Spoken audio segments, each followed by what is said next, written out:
Après 3 jours d'attente à Genève, l'ONU a reconnu samedi l'échec des pourparlers sur la guerre au Yémen. Aucun représentant du mouvement chiite Houssi ne s'est rendu à Genève pour y rencontrer les négociateurs envoyés par le gouvernement yéménite. Les Houssis accusant l'émissaire de l'ONU de ne pas avoir tenu un accord pour l'acheminement de blessés à Masqat, la capitale du sultanat d'Oman. Les Houthis ont demandé aux Nations Unies de leur fournir un avion pour pouvoir rentrer dans la capitale yéménite Sanaa. Ils ont aussi demandé le transport de leurs blessés au sultanat d'Oman pour accepter de participer à ces réunions. Mais ce sont des conditions qui n'étaient pas prévues avant d'accepter de venir à Genève. En même temps, le ministre yéménite des Affaires étrangères, Khaled El Yamani, qui attendait depuis jeudi dans la ville suisse, a reproché à Martin Griffiths de s'être montré trop conciliant envers les Houthis.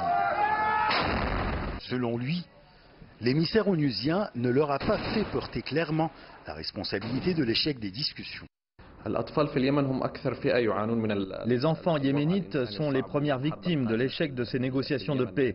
Cette guerre va aggraver la situation humanitaire au Yémen. Il y a plus de 500 000 enfants qui sont actuellement privés d'éducation. Ils sont obligés de travailler pour aider leurs parents, sans oublier le manque de soins médicaux et les épidémies qui frappent le pays à cause de la guerre.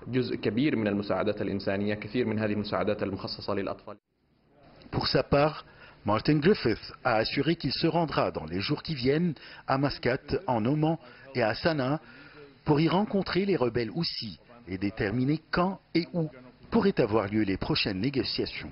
La réunion de Genève avait pour but de discuter d'un plan de sortie de ce conflit vieux de plus de 3 ans et qui a causé la mort de plus de 3000 personnes, provoquant ainsi une très grave crise humanitaire. Achraf Massoud pour CGT1 français.